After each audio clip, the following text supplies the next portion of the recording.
Over the last few decades, scientists from around the world have been making discoveries which clearly show that an intelligent designer is responsible for the creation of the universe. Many believe that the entire universe came into existence out of nothing by chance. But if you really think about it, nothing couldn't bring the universe into existence because nothing produces nothing. Everything that begins to exist must have a cause. But many believe that to get a solar system like ours with a planet suitable for life like Earth wouldn't be that difficult. However, many scientists disagree and have brought forth overwhelming evidence to support their position. For example, there are many forces in the universe that are precisely balanced that do things such as pull matter together. Without these forces, galaxies, planets, and stars would have never been able to form. Many stars have been observed to expand and contract significantly. They go from very bright to very dim even on a yearly basis. Fortunately for us, however, our star, the Sun, has an amazing stability. It does not expand and contract significantly like many other stars.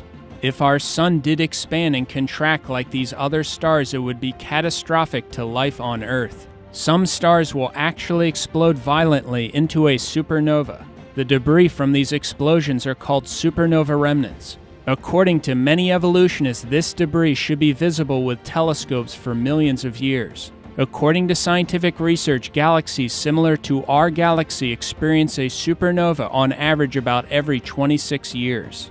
Therefore, if we know approximately how frequently they occur in galaxies similar to ours, the total number of supernova remnants we have in our galaxy should give us an idea of our galaxy's age. In looking for supernova remnants in our own Milky Way galaxy, astronomers have discovered a total of only about 250. So if a supernova occurs approximately every 26 years as we see from these other galaxies, a total of 250 supernova remnants would indicate an age of around 6,500 years for our galaxy. That's almost identical to the Bible's indication of how long our world has existed. Such a small number of supernova remnants points to an extremely young galaxy, definitely not billions or millions of years old, but rather thousands of years old. To put it another way, if evolutionists were correct about the age of the Earth, we would see tens of thousands of supernova remnants in our galaxy, not about 250. In order for us to exist on Earth, our Sun had to be a star with just the right mass and temperature. Not too hot or too cold. Our Sun generates a perfect amount of energy for life on Earth. The Sun releases more energy in 1 second than mankind has produced in all of human history. If we were to experience a drop in the Sun's energy by only a few percent, all the oceans would freeze. The Earth is the correct distance from the Sun. If the Earth were slightly closer to the Sun or farther away, it would be too hot or too cold for life to exist. The size of Earth is also right, not too big and not too small. We also fortunately have the right size moon, primarily responsible for regulating the tides on Earth. These are just a few examples from a long list of factors that need to be just right on both the cosmic level and Earth's local level, in order to have a planet that could support life. In many cases, if you even slightly altered these precisely balanced factors, life would be impossible on Earth. On Earth, many different forms of life are completely dependent upon each other. Examples are insects and plants such as bees and pollen-bearing plants. If either the plants or bees evolved before the other, they would have not survived. Therefore, they must have come into existence at the same time. The Earth's ocean basins and atmosphere have just the right mixture and balance of gases. If these gases were changed in any way, animal life and vegetation on Earth would die. Evolutionists have no explanation for why the Earth, unlike other planets, has such an incredible amount of water. We also have a planet that is rich in oxygen. If our current 21% oxygen level were just a few percent higher, our atmosphere could become completely unstable and explosive. Earth has a magnetic field. Without this field, the solar wind would blow our atmosphere away.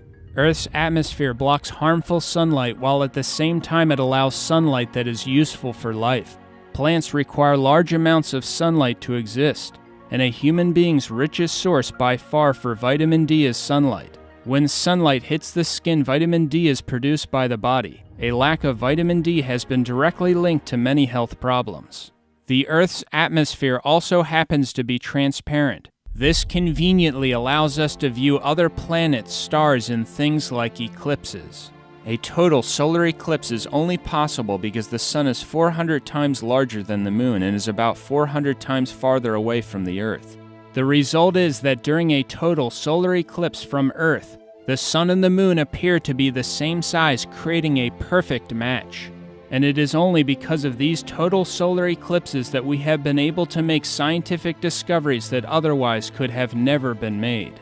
Evolutionists believe that the sun, earth, and moon formed when our solar system came into existence about 4.5 billion years ago. But the moon is moving farther away from the Earth each year.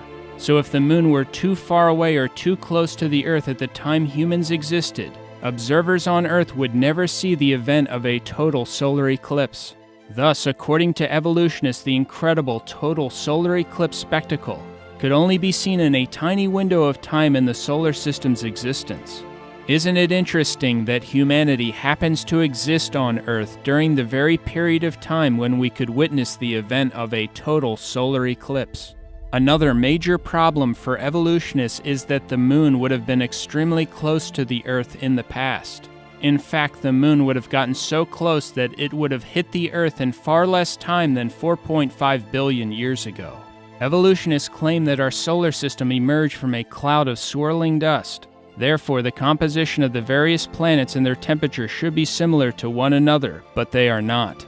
Those who adhere to the Big Bang Theory actually believe that all matter in the universe was originally concentrated in something much smaller than a pinhead. Then it exploded, expanded, and the ordered system of things we see today came out. However, there are big problems with the Big Bang Theory. First, if you concentrated all the mass in the universe in that much smaller than a pinhead starting point, there would have been so much gravity there that nothing would be able to escape it. Second, explosions don't produce order, they destroy order. So it would be impossible to have an almost endless number of ordered things emerge from an explosion. Also, if a Big Bang exploded everything, the planets and moons would be spinning in the same direction based upon a law called the conservation of angular momentum. But we have moons and planets spinning both forward and backward. Comets are also estimated by evolutionists to be billions of years old. Comets frequently collide with planets and the sun. Comets are called dirty snowballs because a significant part of a comet is made up of ice. When comets travel in space and move closer to the sun, they begin to lose mass as they are burned up by the sun. Therefore, comets could only last maybe 10,000 years before all of them would be burned up. Interestingly, other things that could only last around 10,000 years are soft tissue, blood cells, and DNA. Yet all these things were recently found in dinosaur bones. This shows that dinosaurs existed thousands of years ago, not 65 million years ago as evolutionists claim. Another huge problem for evolutionists is the Earth's current human population number of 7.3 billion. How long would it take to go from 2 humans to 7.3 billion humans? It actually wouldn't take that long. In recent history, the yearly growth rate average hit its highest mark in 1963 with a growth rate of 2.19%. The world population is currently growing at about 1.14% per year. But if we started with 2 humans, how long would it take to reach our current 7.3 billion humans using, say, a 2% yearly growth rate? The answer is that it would only take about 1,100 years. Since evolutionists believe that we have been on Earth significantly longer than 1,100 years, why don't we have a dramatically higher number of people on Earth? Also, where are all the bones or graves, considering that almost all people throughout history have buried the dead? Some may still try to convince themselves that getting an incredibly special planet like Earth was just an accident, in which everything occurred in exactly the right way.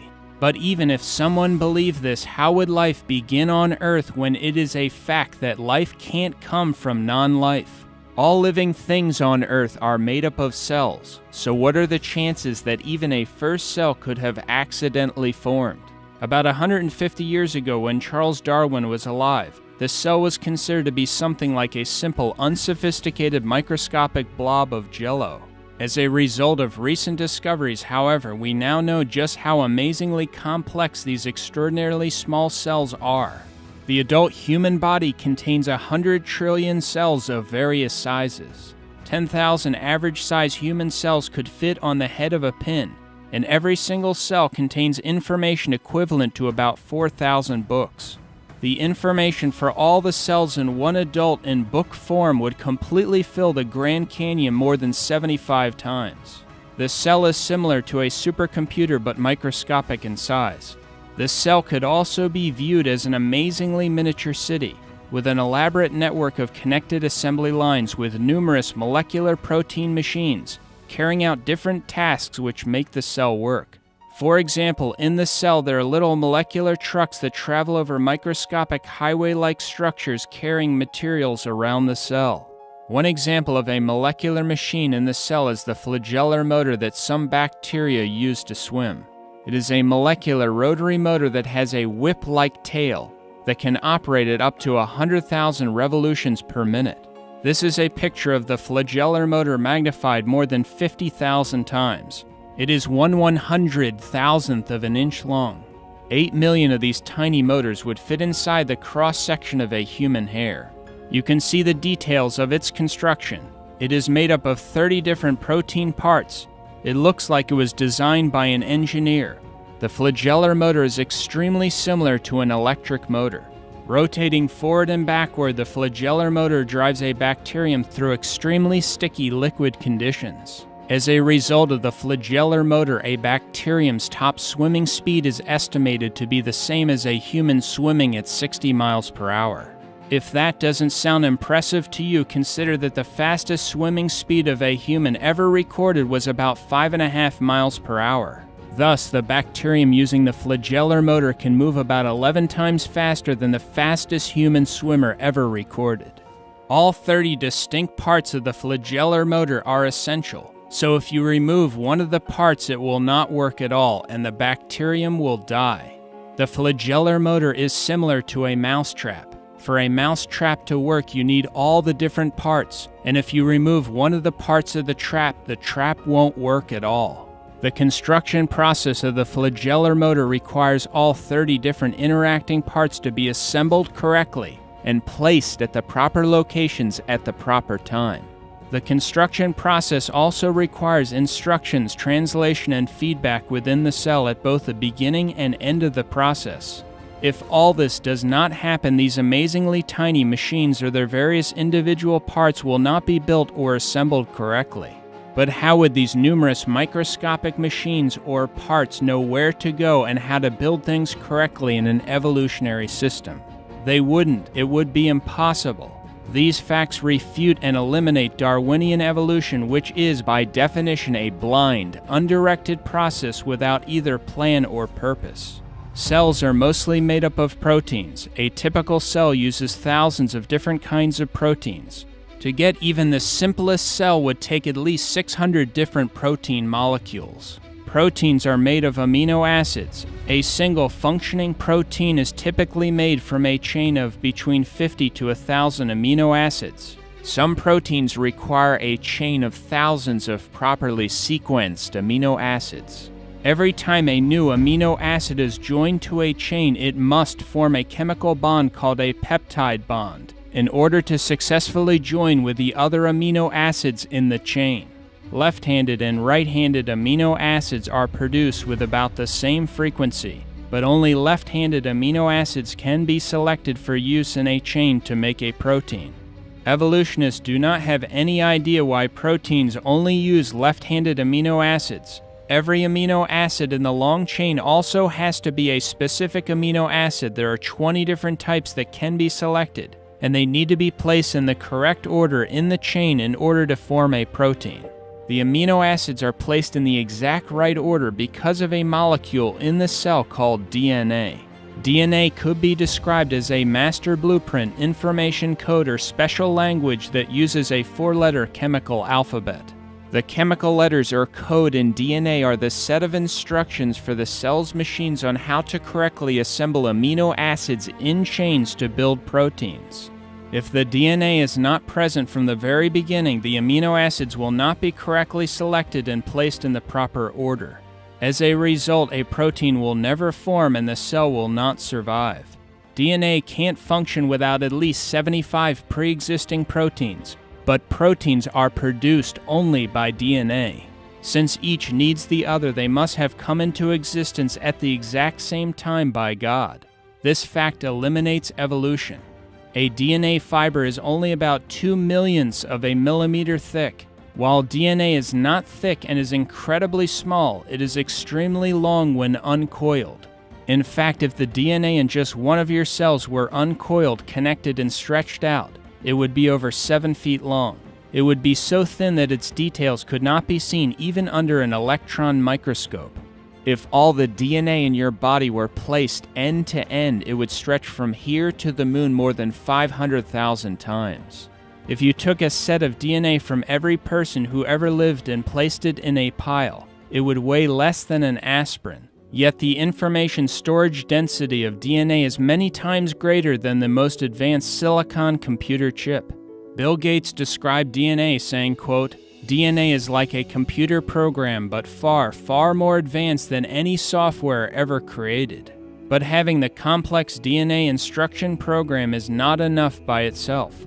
Other things in the cell must be able to understand and use DNA's information program. In other words, the highly complex DNA program is actually worthless unless you also have a system inside the cell that can understand the DNA language. To understand this better, imagine that DNA is a complex CD or DVD disc. But if you don't also have a machine or system that can read, understand, and utilize the information on the disc is worthless. Therefore, other things in the cell need to understand and be able to use the DNA information program in order to build things correctly. If not, the cell will die. DNA is able to make an identical copy of itself. God also programmed DNA to detect and correct errors. There are special proofreading protein machines that constantly travel up and down the DNA molecule looking for any errors requiring correction. If any problems are detected, repairs are made immediately. This whole process is incredibly complex. The information contained in DNA proves that life doesn't just consist of matter and energy. It also contains information. Information can only come from an intelligent source that put the information there. Another function of DNA is that it is the program that God uses to build what you look like, your hair color, your height, etc. As mentioned earlier, each adult human body has about 100 trillion cells, but at your conception you were only one cell. Incredibly, you began your existence no larger than the head of a pin.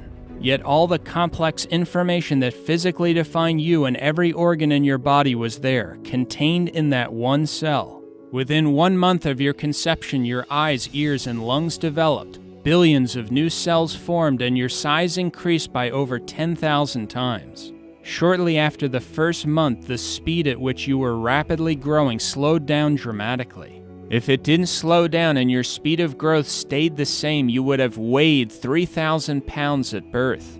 After 2 months, you were only 3 to 4 centimeters long, still small enough to fit inside a walnut shell.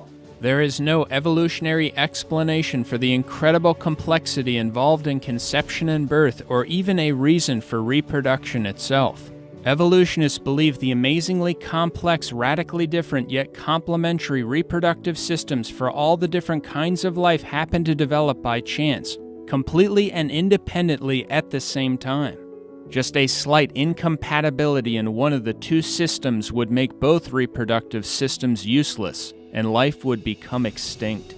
Also, how would reproduction have happened in the beginning if there only had been a male and not a female? How would reproduction occur without reproductive systems or organs before they, quote, evolved?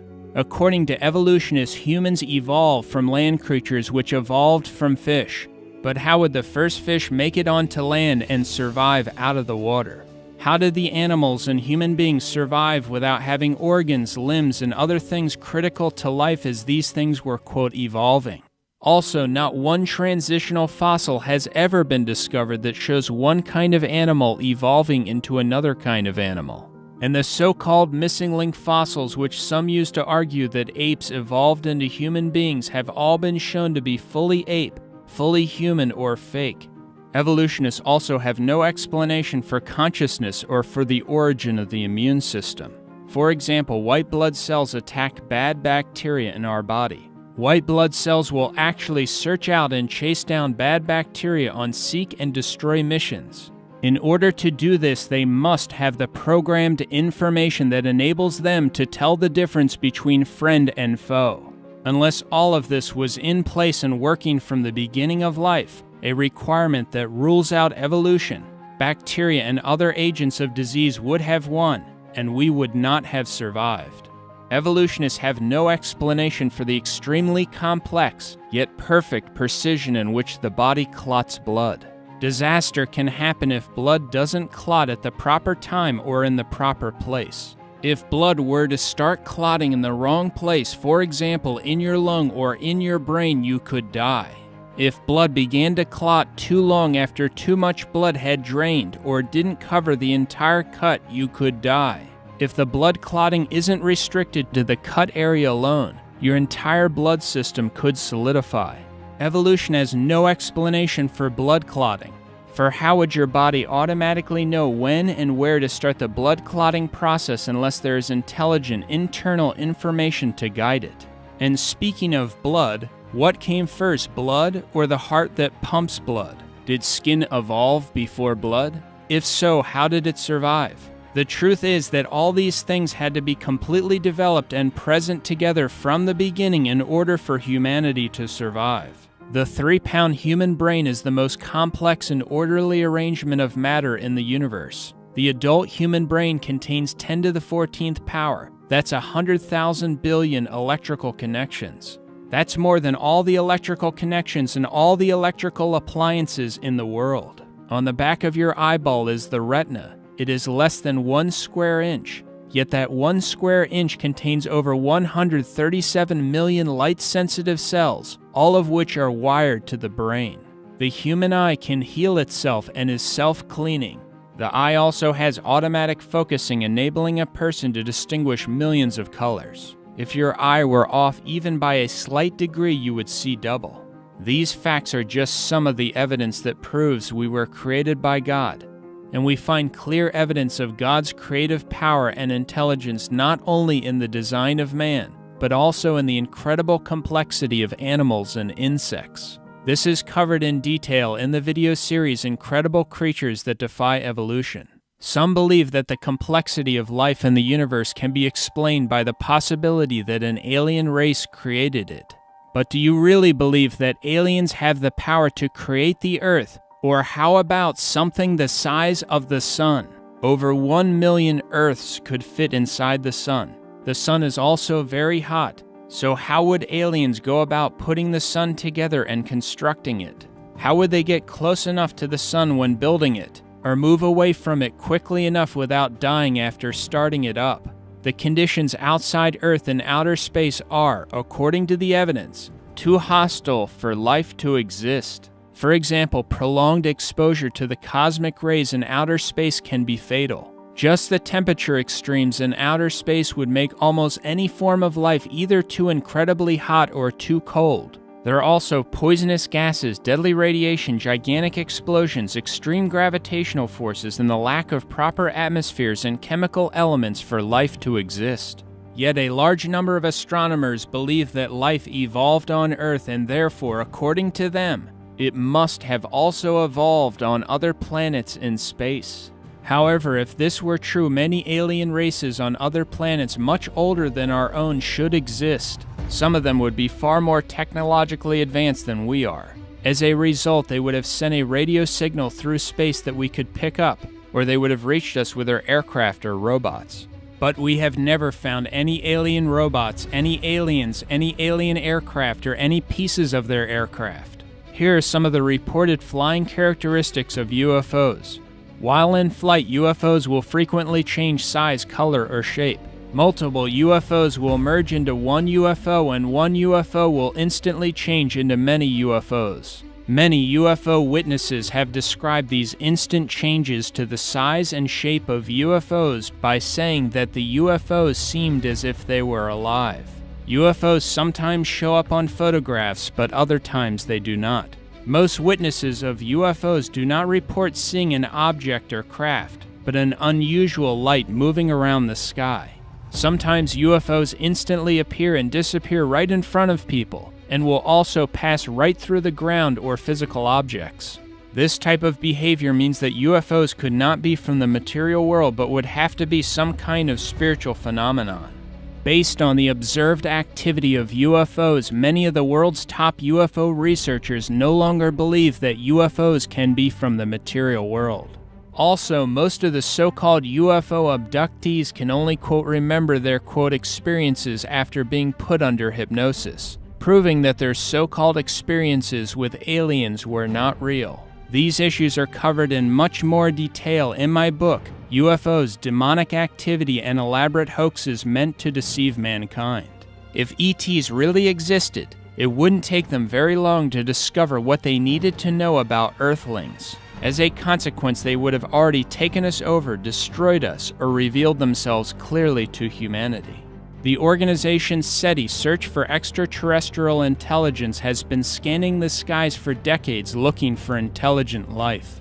But they have never picked up even one signal from outer space that would indicate an alien race exists. Those searching for ETs have said that if they did pick up even one complex signal, it would prove that an intelligence must have produced it. But why don't they apply that same standard and employ the same thought process to DNA? If they did, they would realize that the complex information in DNA proves that an intelligence put it there. Because whenever you find complex information, it is always traced back to a mind. For the best book refuting the theory of evolution from all aspects of science, including the scientific evidence of a global flood, see Dr. Walt Brown's book In the Beginning. Another interesting DVD is called Intelligent Design: Unlocking the Mystery of Life. For another video that discusses creation, see my video Creation and Miracles, condensed version.